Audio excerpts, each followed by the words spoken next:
নমস্কার, বাংলা বার্তা থেকে বলছি সন্ময় বন্দ্যোপাধ্যায়। কে হতে পারেন দিল্লিতে মন্ত্রিসভার সদস্য এই বাংলা থেকে? 12 জন সদস্য বিজেপি নির্বাচিত হয়েছেন এই পশ্চিমবঙ্গ থেকে। গতবার 18 জন নির্বাচিত হয়েছিলেন, এবার 12 জন। 18 জন থেকে 4 জন প্রতিমন্ত্রী পেয়েছিল বাংলা: জন বার্লা, নিশীথ প্রামাণিক, ডাক্তার সুভাষ সরকার, শান্তনু ঠাকুর। এবারে জন বার্লা নির্বাচনে দাঁড়াননি, মনোজ টিগ্গা জিতেছেন, নিশীথ প্রামাণিক পরাজিত হয়েছেন, ডক্টর সুভাষ সরকার হেরে গেছেন, শান্তনু ঠাকুর একমাত্র নির্বাচিত হয়েছেন। ফলত দৃশ্যের এই পরিবর্তনের সঙ্গে তাল মিলিয়ে পশ্চিমবঙ্গ থেকে বিজেপির সদস্য সংখ্যাও 18 থেকে নেমে একতালে হয়ে গেছে 12। এই 12-র মধ্যে কে কে সম্ভাব্য মন্ত্রী হতে পারেন, দিল্লিতে মসনদে যেতে পারেন, সেইটা নিয়ে তুমুল চর্চা চলছে মিডিয়ায়। আমরা একটু নাক গলালাম, আমাদের একটু কিছু অবজারভেশন আপনাদের কাছে দিলাম। কিন্তু প্রথমত একটা কথা বলে রাখা দরকার যে পশ্চিমবঙ্গ থেকে বিরোধী দলের যারা দিল্লিতে মন্ত্রী হবেন তাদের সেই রাজনৈতিক দল ঠিকঠাকভাবে কি কাজে লাগায়? আমি এই প্রশ্নটা দিয়ে আজকে শুরু করলাম। একটু ভেবে দেখবেন, জন বার্লাকে কি কোনো দিন দেখেছেন দক্ষিণবঙ্গ, মধ্যবঙ্গ, আদিবাসী অধ্যুষিত এলাকায় কেন্দ্রীয় মন্ত্রী হয়ে তার পদচারণা? দল কি তাকে কাজে লাগিয়েছে? নিশীথ প্রামাণিক ভারতবর্ষের স্বরাষ্ট্র দপ্তরের প্রতিমন্ত্রী ছিলেন, অত্যন্ত গুরুত্বপূর্ণ পদে ছিলেন।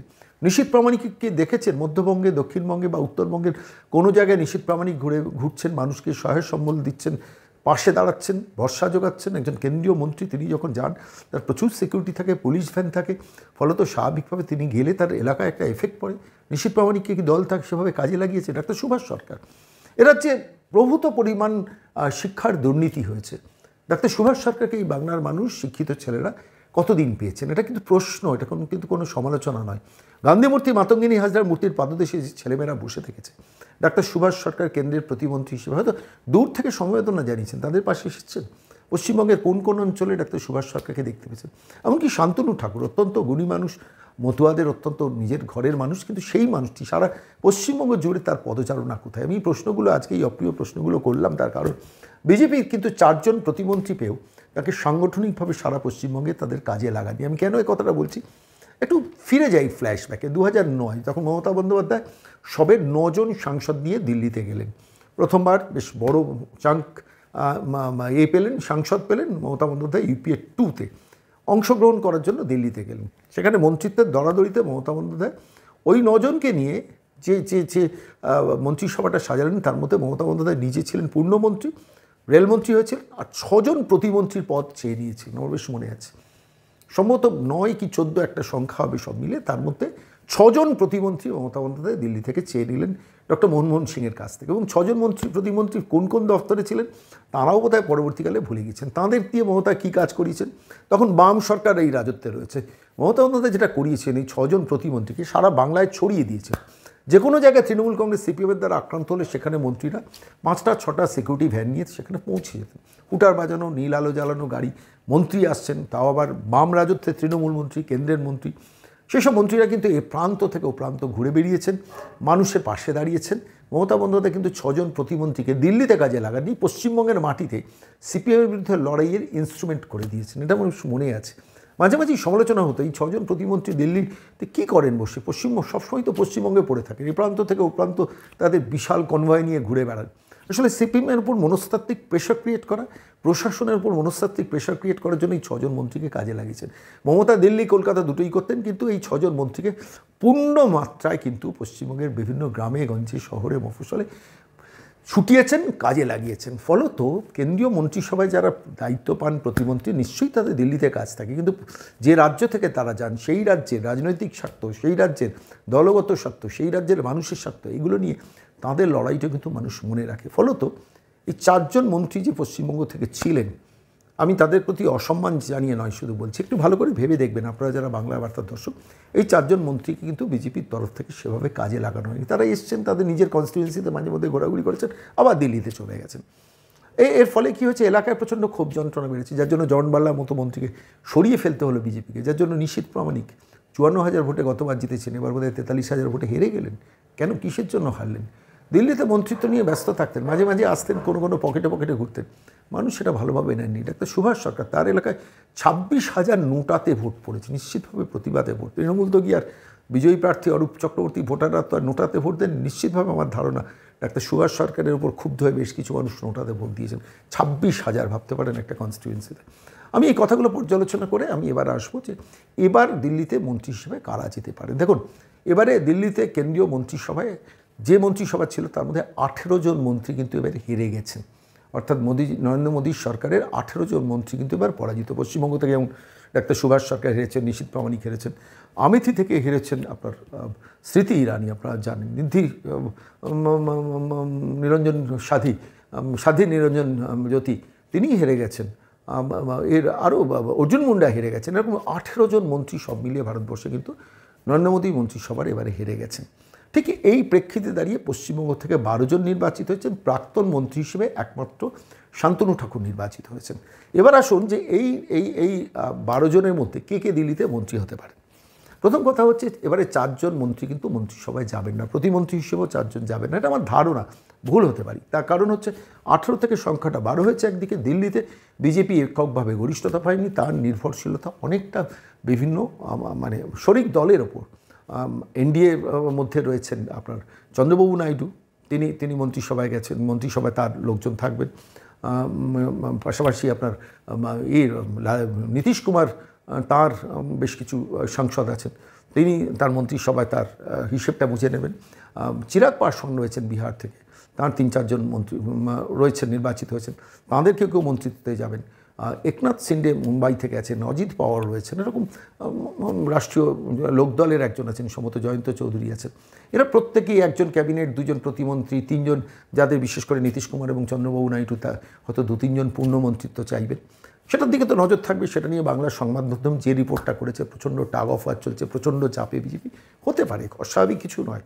শরিক দলের সঙ্গে যখন একটা যৌথ সরকার হয় তখন একটা টাগ অফ ওয়ার চলে, তারপর একটা আন্ডারস্ট্যান্ডিংয়ে দুতরফই আসে। ইম্পর্টেন্ট দফতর তারা চান, কতটা পাবেন না 2-1 দিনের মধ্যে পরিষ্কার হয়ে যাবে। কিন্তু বাংলা থেকে কারা মন্ত্রী হবে, যে বিষয় নিয়ে আপনারা হয়তো খুব কৌতূহলী, আপনারা যার জন্য বাংলা বার্তা দেখছেন, আমার কতগুলো দেখুন স্পেকুলেশন আছে। ঠিক কি ভুল সেটা তো একমাত্র নরেন্দ্র মোদী, অমিত শাহ, জেপি নাড্ডা তারা বলবেন, কিন্তু আমার যেগুলো অবজারভেশন আমি আপনাদের কাছে বলব। দেখুন, পশ্চিমবঙ্গ থেকে গতবার যে 2 জন মন্ত্রী হচ্ছেন নর্থ বেঙ্গল থেকে, একজন হচ্ছিলেন জন বার্লা, একজন নিশীথ প্রামাণিক। আর মধ্যবঙ্গ থেকে ছিলেন ডাক্তার সুভাষ সরকার, দক্ষিণবঙ্গ থেকে ছিলেন শান্তনু ঠাকুর। এই বন্টনটার মধ্যেও অনেক ব্যাপার ছিল।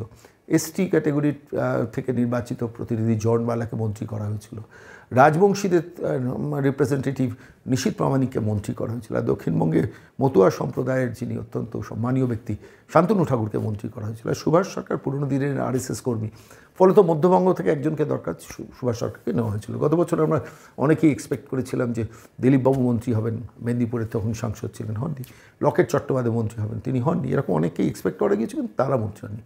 এবারে যে 12 জন নির্বাচিত হয়েছেন তার মধ্যে আমি প্রসেস অফ এলিমিনেশনে কতগুলো নাম বাদ দিচ্ছি। জলপাইগুড়ি থেকে জয়ন্ত রায় নির্বাচিত হয়েছেন, দ্বিতীয়বারের জন্য নির্বাচিত হয়েছেন, সজ্জন মানুষ, ভদ্রলোক, কিন্তু জয়ন্ত রায়ের মন্ত্রিসভায় যাওয়ার কোনো সম্ভাবনা নেই। তার কারণ তিনি সেভাবে ডাকাপুকো নন, এবারে শেষ মুহূর্তে নমিনেশনটা পেয়েছিলেন।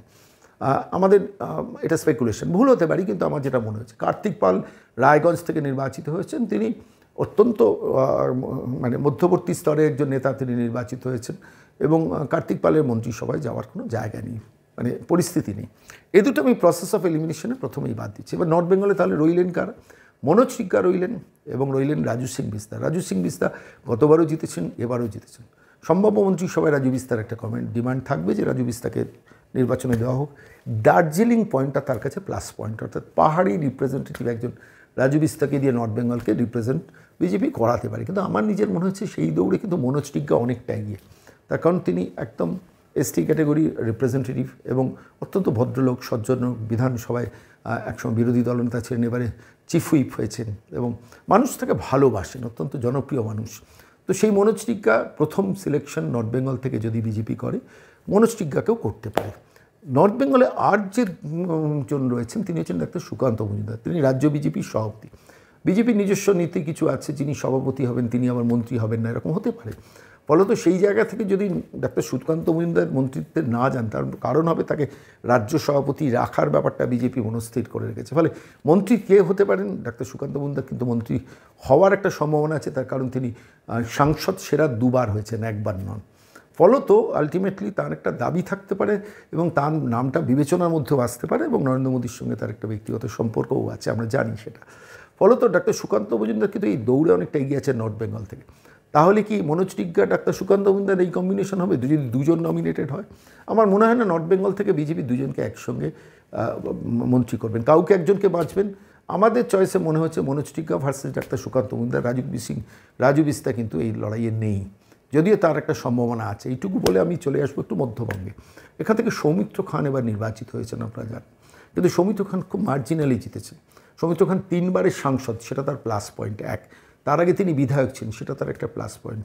আর ডাকাপুকো মানুষ, এবং বিষ্ণু যেখানে বাঁকুড়া হারিয়েছে, ফলে তার ডাক্তার সুভাষ সরকার যেখানে মন্ত্রী হচ্ছেন না, ফলে সৌমিত্র খানের একটা এক্সপেকটেশন আছেন। তিনি অত্যন্ত সাদাসিধা মানুষ, স্পষ্টত বলে ফেলেন যে আমার একটা দাবি থাকবে যে আমি মন্ত্রিসভায় যাব। গতবারই যখন রিশাফল হচ্ছিল তখন একটা তার এক্সপেকটেশন তৈরি হয়েছিল, যে কোনো কারণেই হোক হননি। এবারে তার এক্সপেকটেশন আছেন, তিনি হবেন কি হবেন না সেটা তো দিল্লিতে মোদী সরকার বিবেচনা করবে। কিন্তু লড়াইয়ে মনোজ টিগ্গা, ডাক্তার সুকান্ত মজুমদার, সৌমিত্র খান নিশ্চিতভাবে তিনি দাবিদার, কিন্তু আমার মনে হচ্ছে সেখানে ডাক্তার সুকান্ত মজুমদার অনেকটা এগিয়ে থাকবেন সৌমিত্র খানের থেকে। মধ্যবঙ্গ দক্ষিণবঙ্গের মাঝামাঝি রয়েছেন যেহেতু সুকান্ত মজুমদার।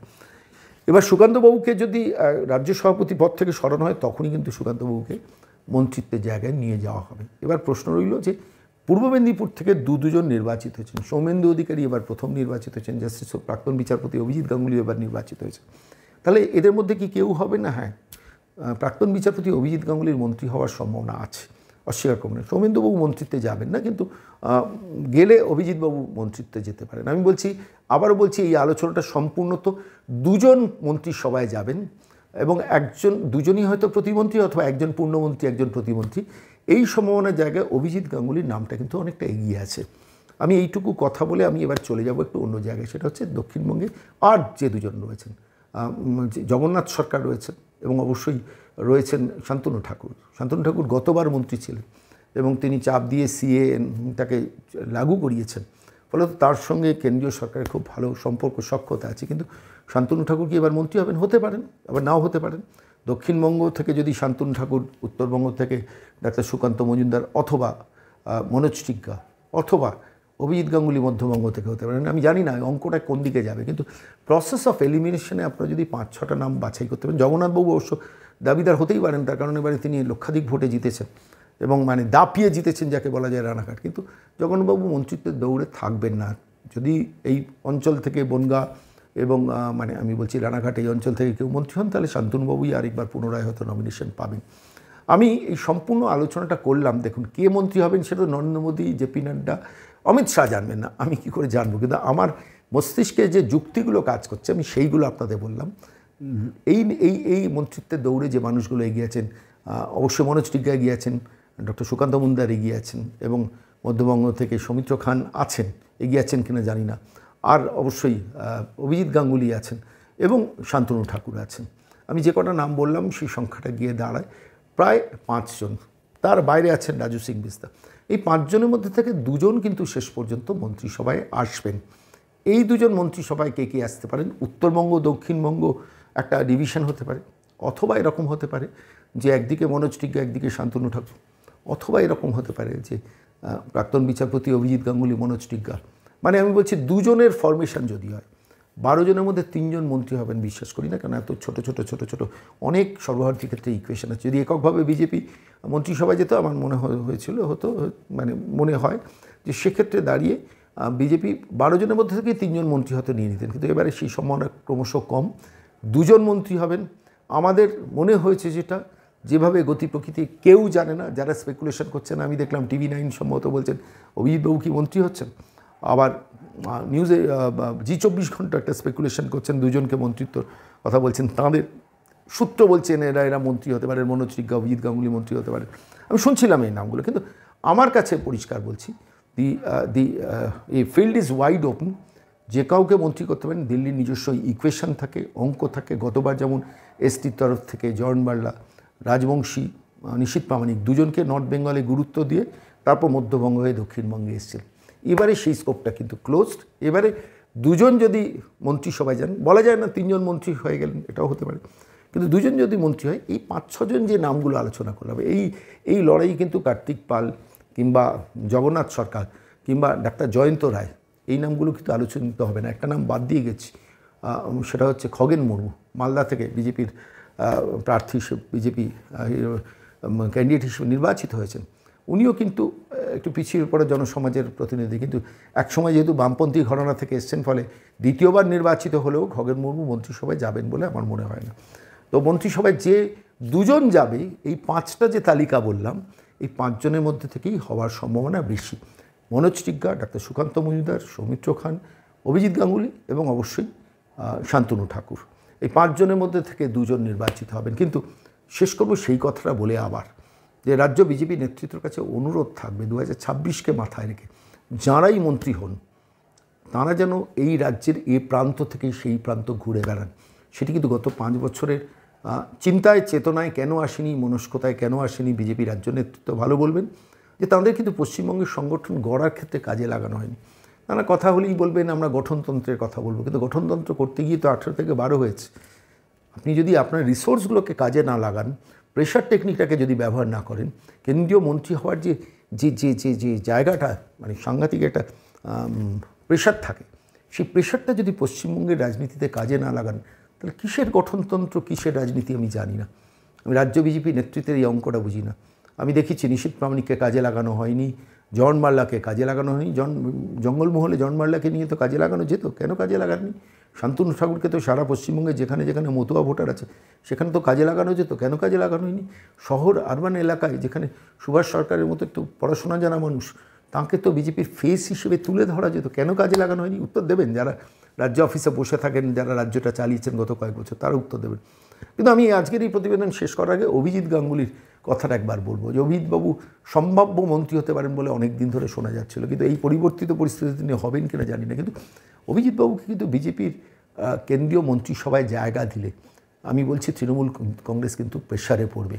আমি জানি না কেন্দ্রীয় নেতৃত্ব সেটা ভাবনায় এনেছেন কিনা, চিন্তায় এনেছেন কিনা, সেই ব্যাপারে রাজ্য বিজেপি নেতৃত্বের সঙ্গে কোনো আলোচনা করেছেন কিনা, কিন্তু প্রথমবার নির্বাচিত হয়েছেন তো, ফলে স্বাভাবিকভাবে বিজেপি রাজ্য নেতৃত্ব সেটা, কেন্দ্রীয় নেতৃত্ব সেটাও হয়তো ভাবনায় রাখবেন। কিন্তু বাংলায় মুখ হিসেবে, বাংলায় বলছি, বাংলায় প্রতিবাদী একটা মুখ মানুষ এবং শিক্ষিত মানুষ, যে মানুষটার জন্য বাংলায় করাপশন আপটুডেট অনেকটা হয়েছে, সেই মানুষটি অভিজিৎ গাঙ্গুলি যদি মন্ত্রিসভায় যান, বাংলার পক্ষে ভীষণ ভীষণ ভীষণ আনন্দের দিন হবে। সেটা জানি না সেটা কেন্দ্রীয় বিজেপি নেতৃত্ব সেটা চিন্তা করবেন কিনা। আজকে সম্পূর্ণটাই আমি আমার ব্যাখ্যাটা আপনাদের কাছে বললাম। আমি আবারও বলছি, আমি যে নামগুলো বলেছি এরাই যে মন্ত্রিসভায় যাবেন, অন্য কেউ যাবেন না আমি বলতে পারি না।